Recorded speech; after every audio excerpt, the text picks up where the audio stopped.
Okay, good evening on Monday Fun Day, which is the apparent day that the entire high school decided that they didn't have to go to school. It's called Monday Fun Day. And now I have been told by one of our seniors that it is actually a school-sponsored event where they eat pizza and I guess they throw water balloons at each other.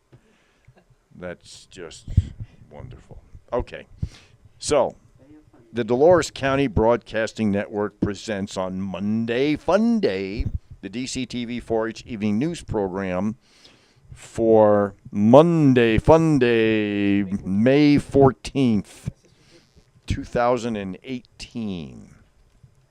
Camera person is Daniel Faulkner. Video engineer, producer, and sound engineer is Edward. Teleprompter and prompter is Myra. News anchor is Nicholas Husky. Meteorologist is Hannah Faulkner. And this is the news director on Monday Fun Day, Dan, saying, now the news. Welcome to the DCTV 4-H Kids Evening News Show. Help us keep our news show on the air by becoming a sponsor. Buy a sponsorship by calling. You can buy a sponsorship by calling 970-677-4119. That's 970-677-4119. Now for the news. The stories from the Journal. Companies show interest in McPhee hydropower project. Two companies have recently expressed interest in exploring building a pump-back hydroelectric power facility at McPhee Reservoir. Pump-back storage systems utilize two reservoirs at different elevations to generate power. Water is released from the upper reservoir to lower powering a turbine on the way down that's connected to the grid. 2014, the Dolores Water Conservancy District released an investors' memorandum on the potential for a project for the Plateau Creek to inform energy companies' investors of the opportunity. The canyon's steep vertical drop in the short distance makes it a good location. District General Manager Mike Preston, speaking at Thursday's board meeting, described pump-back storage plant idea as a giant battery that is part of a green energy power grid. Electric prices are high. The water is released from the upper reservoir through a turbine, and the power is sold to the grid to meet demand. When electric prices are low, the water is pumped back to the upper reservoir through a tunnel, recharging the battery. Preston recently toured the Plateau Creek site by plane with Carl Borquist, president of Abrasco Energy of Montana. The company proposed to build a pump-back hydroelectric facility at Gordon Butte, northwest of Billings, Montana. It was a very preliminary scouting mission, Preston said. The Dolores Water Conservancy District holds the water rights for the potential Plateau Creek project, estimated to cost $1 billion based on a 2014 study. It would require environmental reviews and approval because it would be on the San Juan National Forest land. McPhee would be used as a lower reservoir with a small reservoir built above the Plateau Canyon. Project needs investors before it could get off the ground, but once online it would be generate an estimated $100 million per year electricity sales. So for the water rights, the district could benefit financially from the deal. We have the site. If we can realize the revenue stream, it would help the district financially, Preston said. Shortly after Abrasco Energy visit, the district received a letter from Matthew Shapiro, CEO of GridFlex Energy, based on the BIOS Idaho, expressing interest in exploring the pump-back storage system at McPhee. Found stories from the Journal. Update: girl attacked by bear is expected to mend. Bear is killed. 5-year-old girl was hospitalized Sunday with serious injuries in Grand Junction after a bear attack outside her home in East Orchard Mesa above the Colorado River. Colorado Parks and Wildlife said. CPW officers killed the bear overnight. Spokesman Mike Perosa said the news released Monday. The spokesman for St. Mary's Hospital in Grand Junction, Terry Cavahan, said Monday that doctors expected the girl to mend very well. Pediatric surgeon Charles Burex Jr. said the bear apparently bit the girl on her backside, but she didn't suffer fractures of brain or organ injuries, according to the Associated Press. She received a dozen of internal and external stitches, Burex said. Neither the hospital nor the CPW released or confirmed the names of the girl or her family. The girl's mother told CPW officers she heard screaming about 2:30 a.m. Sunday. When she went outside, she saw a black bear dragging her daughter. She said the bear dropped the girl after she began screaming at the animal. CPW said the girl had gone outside to investigate noises related to her dog, her mother said. CPW officers tracked the bear with the aid of Federal Wildlife Services personnel on Sunday, advised residents that they would see officers and hounds in the area. The CPW sent 3 traps in the area and said they saw a bear walking to a residence half a mile away from the scene of the attack and killed it before it entered the trap. Wildlife officers are confident the dead bear is the same bear involved in the attack. The necropsy, along with the DNA results, will provide a confirmation, but we are confident we have the right bear, said Area Wildlife Manager Kirk Oldham. However, will leave all these traps in place for time being out of abundance of caution. CPW will transport the carcass to the agency's Wildlife Health Laboratory in Fort Collins for necropsy, Paris said. CPW officers and USDA Wildlife Services personnel will continue searching for the area for additional bears, he added. Following stories from the Denver Post. In this part of Colorado, West is still wild and it's keeping its rural roots alive with wannabe Westerners and horse drives. 400 unbridled horses, 400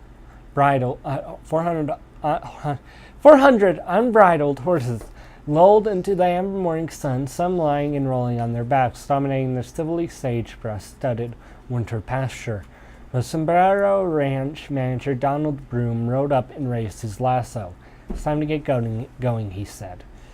One by one, the horses got up, and within a few minutes last week, all were galloping into the first stretch of a 2-day, 65-mile drive to the Green of Spring pasture called Big Gulch.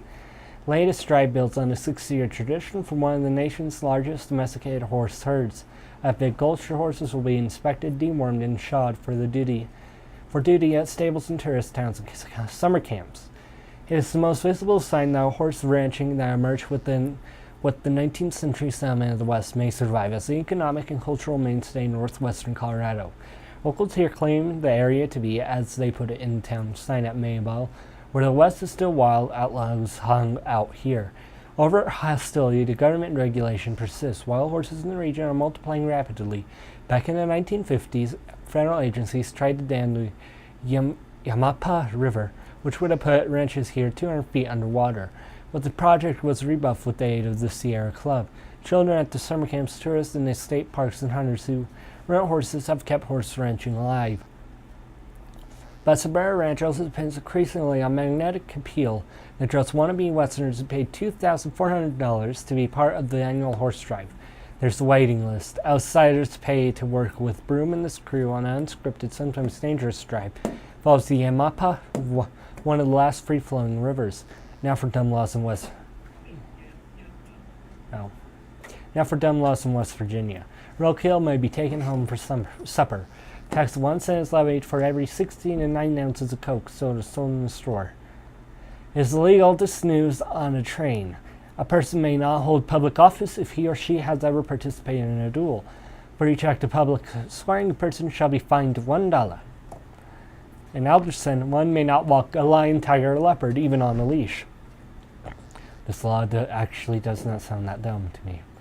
In Huntington, firemen may not whistle or flirt at any woman passing firehouse. It is illegal to beat your wife so long as it's done in public on Sunday on the courthouse steps. In Nicholas County, no member of the clergy is allowed to tell jokes. Clergy is allowed to tell jokes or human stories from the pulpit during the church service. Now for a weather report with Hannah. Our current weather data comes from the DCTV weather station located in the beautiful downtown Dove Creek. The current weather temperature is 73 degrees. The high for today was 74 degrees. The low was 43 degrees. The baboon meter is at 29.78 inches and is falling. Humidity is at 6%. Wind has been is between 1 and 10 miles per hour from the southwest. Gusts have been up to 25 miles per hour from the 25 miles per hour. There have been 0 100ths of an inch of rain measured today by the DCTV weather station. Moisture for the month is 62 hundredths of an inch. Moisture accumulation for the year is 2 and 60 hundredths. Now for the Big Mac, courtesy of the National Weather Service. These 2 lows and 2 highs aren't doing much to keep us sunny. We have rain and thunderstorms starting in Nevada and running into Ohio, New York, and New Hampshire. Nevada, Ohio, New York, New Hampshire, all the way up there.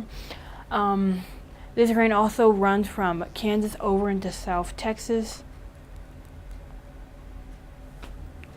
The yellow shades area inside the rain party show the possibility of severe thunderstorms. West Virginia and Virginia may get some severe thunder activity too.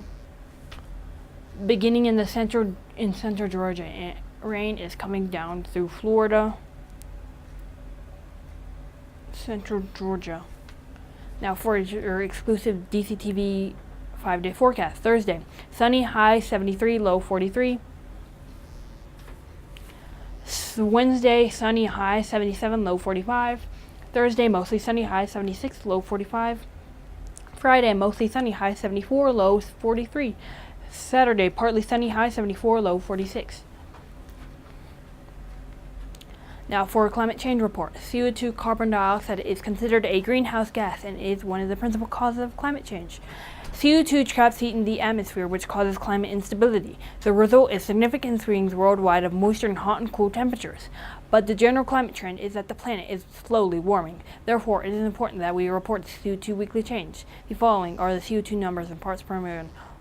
411.07 2 weeks ago, 409.71 last year, 409.44 10 years ago, 488.77 50 years ago, 325.57. Thank you, Dr. Peter Chan of the National Oceanographic Atmospheric Administration and Michael McGee of the CO2.Earth website for providing this information. Remember, you can help keep our kids' news show on air by buying a sponsorship. To buy a sponsorship, just call 970-677-4119. Thank you. That's 970-677-4119. Thank you, now acting news director.